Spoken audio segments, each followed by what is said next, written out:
हमारा नाम है प्रशांत किशोर और हम नेता नहीं हैं, हम विधायक मंत्री नहीं हैं, मुखिया सरपंच भी नहीं हैं।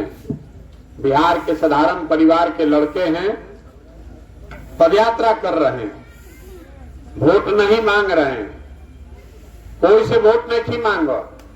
संकल्प ले ले बारी कि गांवे गांव बिहार के शहर कस्बा पंचायत हर जगह पैदल चल के जाएंगे। पूरा बिहार करने में करीब करीब 5000 किलोमीटर चले के पड़ी, 1-1.5 वर्ष समय लागी। अभी 115 दिन से पैदल चल रहे हैं। सुबह से चलना शुरू करते हैं, जहां शाम होती है वहीं रुकते हैं और अगले दिन फिर से चलना शुरू करते हैं। लेकिन हम पैदल काहे चलता नहीं? हमारा पैदल चले से तो और गरीबी ना दूर हो। हमारे पैदल चलने से आपके बच्चों के पढ़ने की व्यवस्था नहीं होगी। हमारे पैदल चलने से बिहार में भ्रष्टाचार नहीं खत्म होगा। हमारे पैदल चलने से आपके बच्चों के पढ़ने की व्यवस्था नहीं बेहतर हो सकती है। हम 5000 किलोमीटर चली कि 50,000 किलोमीटर, ये सुधरे वाला नहीं के, तो हम पैदल काहे चलता है? क्यों अपना घर परिवार सुख सुविधा सब छोड़ के ये रोज चल रहे हैं? पैदल इसलिए चल रहे हैं कि जिस समाज को, जिस राज्य के लोगों को बेहतर बनाना चाहते हैं, आपकी जिंदगी बेहतर बनाना चाहते हैं, एक बार आके अपनी आंख से देखें तो सही कि आप रहते किस कष्ट में, आपके गांव की दशा क्या है, आपके सड़कों की, आपके गलियों की, आपके नालियों की दुर्दशा क्या है। जिन विद्यालयों में आपके बच्चे पढ़ते हैं वहां शिक्षक है भी कि नहीं, वहां पढ़ाई होती है कि नहीं। जहां रोवा बीमार पड़ता नहीं, अस्पताल में जाता नहीं, और या डॉक्टर बाड़न की ना, दवा होता कि ना। जिस खेत में आप काम करते हैं वहां पानी की व्यवस्था है कि नहीं, जो फसल आप उगाते हैं उसका दाम आपको मिलता है कि नहीं। ये देखने चले हैं, समझने चले हैं। पदयात्रा का पहला उद्देश्य है कि बिहार के हर पंचायत का, बिहार का नहीं, बिहार के हर पंचायत के विकास का 10 साल का योजना बना रहे हैं। हम पैदल चलता नहीं, हमारा संगे 500-600 आदमी जो काम कर रहा है, देश विदेश से सारे लोगों को इकट्ठा किए हैं। हर पंचायत का विकास का योजना बनाना चाहते हैं। जब पदयात्रा खत्म हुई तो उस योजना को जारी करेंगे। लोग अपना गांव में पंचायत में बैठ के ही देख पाई कि आपके पंचायत के लिए जन सुराज में क्या योजना है। उसमें ये बताएंगे कि गांव में गई रही तो या नाली नहीं खे, सड़क नहीं खे, वो कैसे बनावल जाए। ये बताएंगे कि या अस्पताल नहीं खे, अस्पताल बने के चाहिए। लेकिन ये तो समस्या का समाधान है, ये विकास नहीं है। उस योजना में आपको ये भी बताएंगे कि आपके पंचायत में बच्चों के पढ़ने की बेहतर व्यवस्था कैसे बनाई जाएगी। उस योजना में आपको ये भी बताएंगे कि इस पंचायत में, आपके पंचायत में जो खेती किसानी करने वाले लोग हैं उनकी आमदनी को कैसे बढ़ाया जाएगा। और सबसे महत्वपूर्ण ये आपको बताएंगे कि आपके पंचायत में 500 से 1000 लड़कों के रोजगार की व्यवस्था कैसे की जाएगी, ताकि किसी के घर के बच्चे को, किसी गरीब के बच्चे को अपना गांव, परिवार, घर द्वार छोड़कर बाहर जाकर फैक्ट्रियों में मजदूरी नहीं करना पड़े। ये पदयात्रा जब खत्म हुई तो बना के योजना जारी करो। आपको ये नहीं बताएंगे कि कर देंगे, आपको ये भी बताएंगे कि इसको कैसे करेंगे।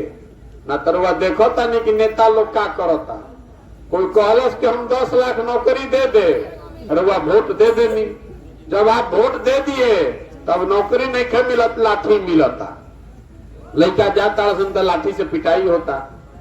तो जैसे विदेशों में होता है, वह अमेरिका में जाई, बड़ा बड़ा देश में, तो या जो नेता खड़ा होला चुनाव में, ओकरा ई ना बतावे के रहे कि वो का करी।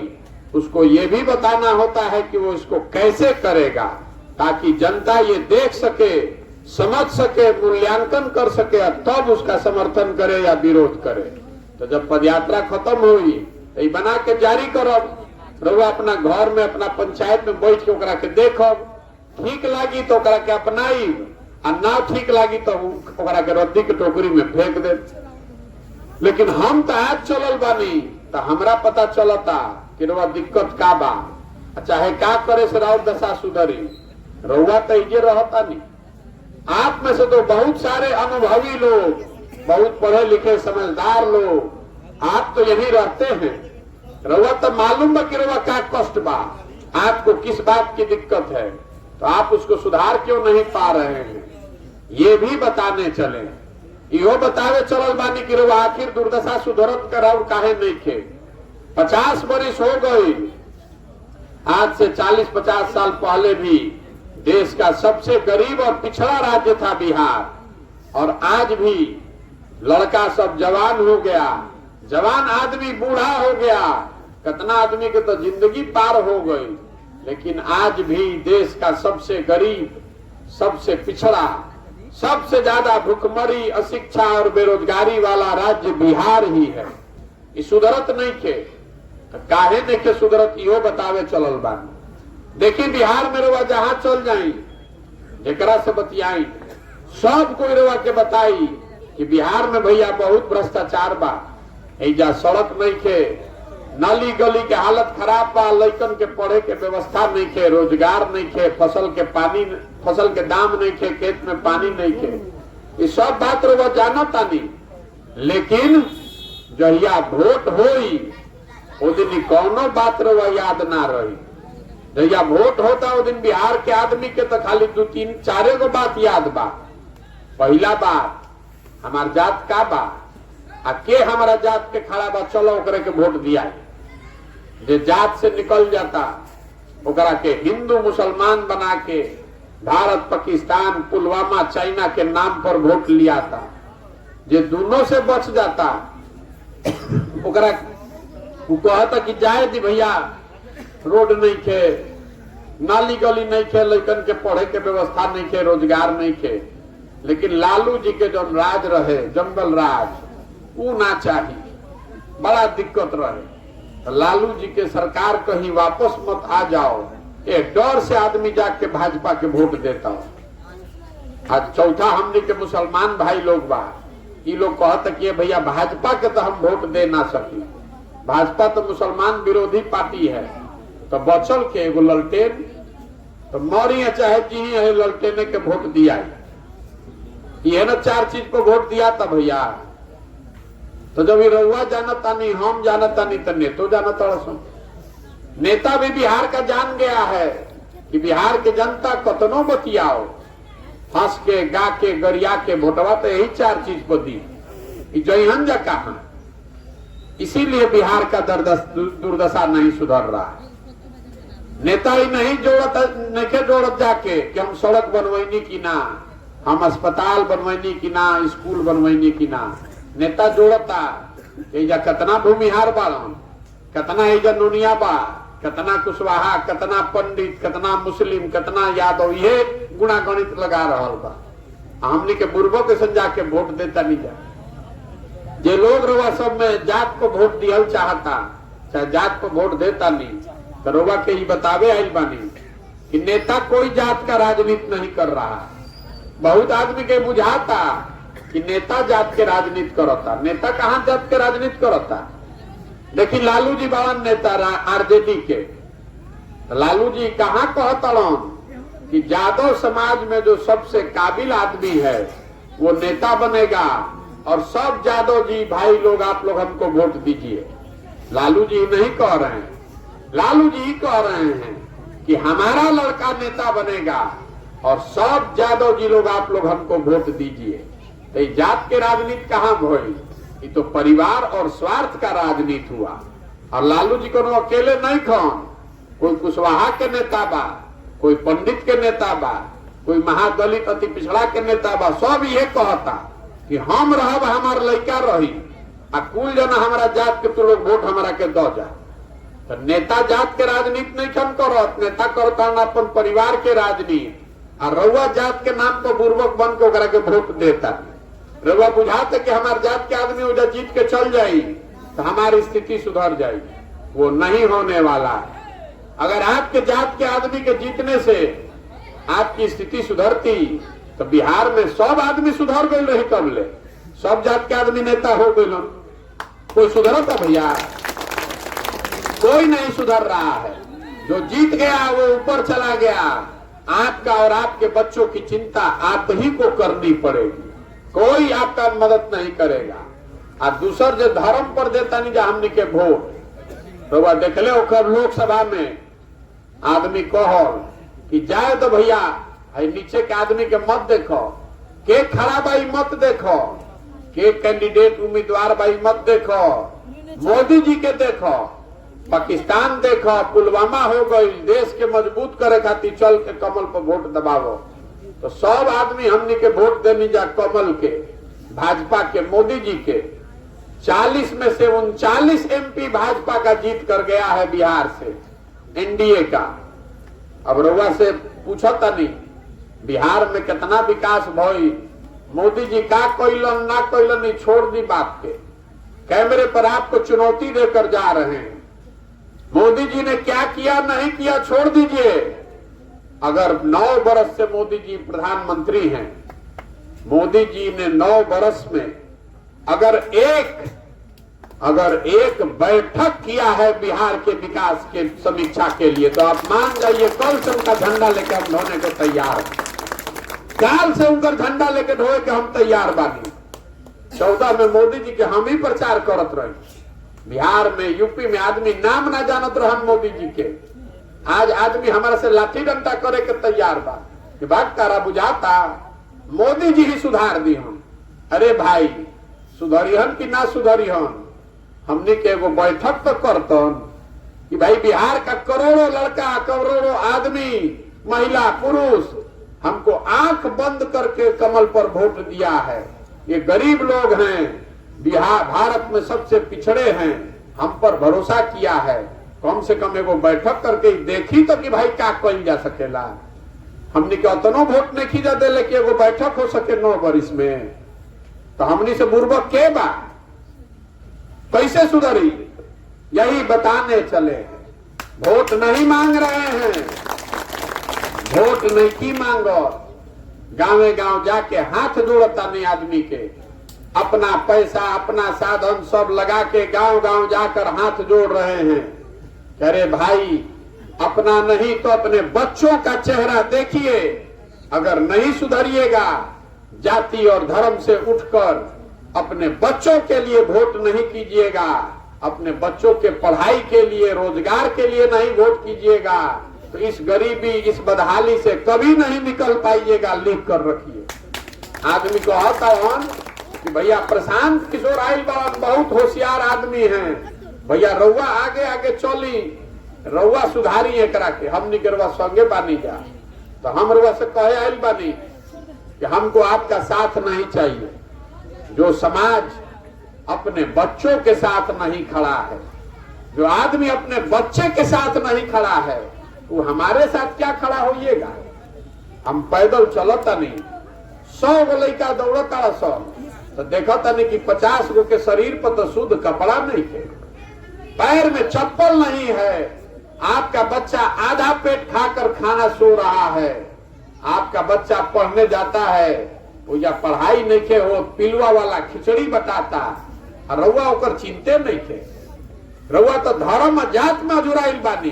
तो प्रशांत किशोर सुधार दी हन, एगो प्रशांत किशोर आएगा, 10 प्रशांत किशोर, ये नहीं सुधरने वाला, ये नहीं सुधर सकता है। आदमी कहता है कि भैया हमारा के नेता ठग ले लो। नेता आपको नहीं ठग रहा है। कोई रउआ के ठगी तो एक बार ठगी, 2 बार ठगी। अगर आप 50 साल से ठगे जा रहे हैं, इसका मतलब है कि कुछ गलती तो हमने में अपने में बा, हम लोग में गलती है।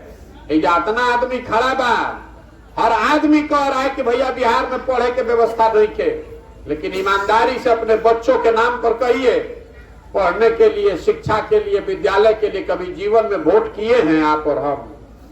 कभी नहीं किए। कैले बन जा भैया, कोई पढ़े खातिर वोट करे तरवा सब में से, तो जब रवा करते नहीं की तो कैसे सुधरी। आपने जात पर वोट किया है तो जहां गई वो जाते के बाद सुनाई देता। आपने भारत पाकिस्तान के नाम पर वोट किया है तो जैसे ही टीवी रेडियो खुलो तनी तो भारतीय पाकिस्तान सुनाई देता। रवा वोट कैले बानी हिंदू मुसलमान के नाम पर, तो जहां जाई तो हिंदू मुसलमाने के बात होता। यह बतावे चलल बानी कि भैया जागी जागी अपना खाती, ना तो कम से कम अपन लइकन खाती जागी जा। न तो जिस गरीबी बदहाली में आप जिए हैं इसी गरीबी बदहाली में आने वाली पीढ़ी और बच्चे भी जिएंगे। आपका बच्चा अगर पढ़ेगा नहीं तो मजदूरे न बनेगा भाई, तो कलेक्टर और डॉक्टर कैसे बनेगा आप बताइए ना हमको। कोई नेता बन जाओ, नेता हम हो जाए चाहे रउआ हो जाए, जब राउर लड़का पढ़ते नहीं थे तो डॉक्टर और कलेक्टर कैसे बनी, मजदूरे न बनी। तो रउआ एक चिंता होके के न चाहिए। रउआ 5 किलो अनाज पर वोट देता नहीं, नाली गली पर वोट देता नहीं, जबकि आपको संकल्प लेना चाहिए कि हम वोट नाली गली 5 किलो अनाज जात धर्म पर नहीं देंगे। वोट उसको देंगे जो हम लोग के बच्चों के पढ़ने का व्यवस्था कराए। जब आपका लड़का पढ़ेगा, जब राउर लड़का पढ़ ली, नौकरी वगैरह लागी, तब न गरीबी से निकलो कि 5 किलो अनाज खाए से गरीबी से निकलो। हमारे दादा मजदूर रहा, बैलगाड़ी चलावत रहा, बनिहारी करके मजदूरी करके हमारे बाबूजी के पढ़ेलन तो बाबूजी हमारे डॉक्टर हो गए। बाबूजी डॉक्टर भइल बाड़न तब न हम पढ़ के जब बोलत नहीं। जब राउर लड़का पढ़बे ना करी तो कैसे सुधरी हमरा के बताई। यही से पैदल चलत है। आदमी कहता कि भैया ये बात तो बुझाता, हमने के का करी जब विकल्प ना रहे बिहार में। दोनों तो हम लोग को धोखा ही दिया है, एगो नागनाथ है एगो सापनाथ है, जेकरे के वोट देता नहीं जब उहे काटता। रउआ दल बनाई तो हम दल काहे नहीं बनावो। हमारे दल बनाने से विकल्प नहीं बनेगा। बिहार में पहले ही से 50 गो दल बा। बिहार में दल कैसे बनेला, जे दल बनैलस उहे हो गई दल के नेता। आइयो कह दिलस कि हमारा बाद हो हमार बेटा। आ जितना आदमी तू लोग बिहार के बाड़ा जा वो जिंदगी भर झंडा लेके ढोआ जा। वो दल नहीं है, वो विकल्प नहीं है, वो तो परिवार का शासन है। अगर विकल्प बनना है तो जो रास्ता महात्मा गांधी ने दिखाया उस रास्ते पर चलना पड़ेगा। गांधी जी देश के आजाद कैसे करेलन? गांधी जी आगे आगे चले, पीछे से पूरा समाज चला, हर आदमी हर वर्ग हर धर्म का आदमी खड़ा हुआ तो अब ना आजादी मिलल। तो अगर बिहार को गरीबी से, भ्रष्टाचार से, बेरोजगारी से मुक्त करना चाहते हैं तो खड़े होइए और बताइए कि नहीं ये नई व्यवस्था बनाने में हम कंधा लगाना चाहते हैं। ये जो पूरा अभियान बा ये दल बनाकर कार्यकर्ता बनाने का अभियान नहीं है। हम अपने पीछे चलने वालों को नहीं ढूंढ रहे हैं, हम ढूंढ रहे हैं ऐसे लोगों को जो हमारे साथ हमारे बराबरी में चलने का जज्बा रखते हैं, जिनमें वो काबिलियत है, हुनर है, जज्बा है कि ना भैया हमने के मिल के एकरा के बना सकीला जा, अपना बच्चन खातिर हमने के मिल के बनावल जाए या सुधारल जाए। ऐसे लोगों को ढूंढ रहे हैं। पदयात्रा जब खत्म हुई तो इसका दूसरा लक्ष्य है कि पदयात्रा जब खत्म होगा बिहार के गांव शहर कस्बा पंचायत से हजारों लोगों को ढूंढ कर निकालेंगे और सबके एक साथ बैठाई, सब लोग मिल के तय करी कि दल बनावे के बाद तो बन जाए दल। लेकिन अगर दल बना तो दल प्रशांत किशोर का नहीं होना चाहिए, दल किसी व्यक्ति का नहीं, किसी जाति का नहीं, किसी परिवार का नहीं। दल होना चाहिए बिहार के उन सारे लोगों का जो इसको मिलकर बनाएगा और आगे मिलकर ही चलाएगा। तब न सुधरेगा बिहार, तब सुधरेगा जब हजारों अच्छे लड़के वार्ड सदस्य जीत कर आए। बिहार तब सुधरेगा जब 5000 6000 अच्छा आदमी मुखिया और सरपंच बने। बिहार तब सुधरेगा जब सैकड़ों अच्छे लोग जिला परिषद प्रमुख और विधायक बनेंगे। खाली मुख्यमंत्री बदलने से बिहार नहीं सुधर सकता है। पूरा व्यवस्था में घुन लग गया है, नीचे से लेके ऊपर तक सब चोर हो गया है। जितना गरीब के नाम पर हजारों करोड़ रुपया का लूट हो रहा है, कैसे सुधरी राव जिंदगी? इसीलिए पैदल चल रहे हैं। अब रउआ बताई कि प्रयासी होके के चाही कि ना होके के चाही? सबके बोले के बाद अभी वोट करे के बाद अभी वोट होई, आपसे आपका मत लेंगे। है कैमरा लागल बा 3 गो, हर गांव में जाकर वोट कराते हैं। आपको हाथ उठाकर वोट देना है। जिसको हाँ बोलना है वो हाँ बोलेगा, जिसको ना बोलना है वो ना बोलेगा। सवाल हम पूछेंगे, एक बार हाथ उठाकर सबको हाँ बोलना है और जिसको ना बोलना है वो ना बोलेगा। पिछले 30-40 सालों में बिहार की जनता ने, आपने जिसको भी वोट दिया है, सब ने आपको ठगा है। किसी ने बिहार और बिहार के बच्चों की, आपके बच्चों की चिंता नहीं की। अब समय आ गया है कि बिहार की जनता मिलकर अपने और अपने बच्चों के लिए गांधी जी के बताए हुए रास्ते पर चलकर अपना विकल्प बनाए, जनता का विकल्प बनाए। अब रउआ बताई कि बिहार की जनता को मिलकर अपना विकल्प बनाना चाहिए कि नहीं बनाना चाहिए? बनाना चाहिए ना भाई। आदमी कहता कि भैया इतना बात बुझा गई, एकदम हमने के पानी के संगे। ये बताई कि चुनाव कैसे जीतल जाए? हमने के गरीब आदमी, हमने भी जो ना संगठन बा ना पैसा बा, चुनाव कैसे जीतल जाए? आपको वो भी बताने आए हैं। लोकतंत्र में जन बल के आगे कोई बल नहीं है। जिसका बटन आप दबाते हैं वही राजा बनता है। जब तक आप बटन नहीं दबाइएगा कोई राजा नहीं बन सकता है, कितना बड़ा भी दल होके। एक बार आप खड़े हो जाइएगा, अपने और अपने बच्चों के भविष्य के लिए खड़े हो जाइएगा। जाति धर्म से ऊपर उठकर 5 किलो अनाज नहीं, नाली गली नहीं, अपने बच्चों के पढ़ाई और रोजगार के लिए खड़े हो जाइएगा। तो कोई नेता, कोई दल, कोई समीकरण आपके सामने टिकने वाला नहीं है। आज जे हमरा के जानता, जे हमार नाम सुन ले बा, ओकरा पता बा कि प्रशांत किशोर के और कुछ आवे चाहे नहीं, चुनाव लड़ाने आता है। हम पिछले 10 साल में देश में जिसका भी हाथ पकड़े हैं, वो दल, वो नेता कभी चुनावे नहीं हारा है। इस बार संकल्प लिए हैं कि किसी दल का नहीं, नेता का नहीं, आपका, जनता का हाथ पकड़े हैं, बिहार की जनता का हाथ पकड़े हैं। जिसको भी आप, बिहार का समाज चुनकर निकाल देगा, उसी के पीछे, चाहे वो गरीब हो, अमीर हो, अगड़ा हो, पिछड़ा हो, हिंदू हो, मुसलमान हो, महिला हो, पुरुष हो, जिसको भी समाज चुनकर निकालेगा, उसी के पीछे अपनी पूरी ताकत, शक्ति, पैसा, बुद्धि सब लगाएंगे और आपके समर्थन और आशीर्वाद से उसको जिता कर लाएंगे। तब बनेगी जनता का सरकार। तो आप बताइए कि प्रयास होके के चाहिए कि ना होके के चाहिए? होके के चाहिए ना भाई। तरवा से हम वोट मांगत नहीं थी, चंदा हम लेते नहीं हैं, किसी का एक कप चाय भी नहीं पीते हैं।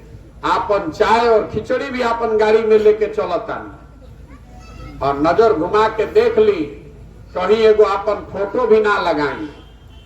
आपसे मांगने आए हैं आपका समर्थन और आशीर्वाद। ये कठिन काम है। 50-60 साल में बिहार में किसी का हिम्मत नहीं पड़ा है इस काम को करने के लिए। अगर इसमें सफलता मिलनी है तो ऊपर वाले की कृपा चाहिए और आपका आशीर्वाद चाहिए। राउर आशीर्वाद लेबे आइल बानी। अगर आपको लगता है कि जो काम हम कर रहे हैं ये बिहार के समाज के हक में है, बिहार के बच्चों के हक में है, तो एक बार हाथ उठाकर आशीर्वाद दीजिए। है ना आपका आशीर्वाद?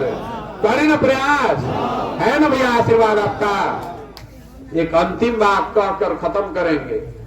हमने के बाहर जाता नहीं जा बिहार से, हमने के बच्चा, हम लोग का बच्चा बाहर जाता है पढ़ने, हम लोग का बच्चा बाहर रोजगार करने, मजदूरी करने जाता है मजबूरी में, तो बाहर जाके कहता है बिहारी मतलब बेवकूफ, बिहारी मतलब अनपढ़।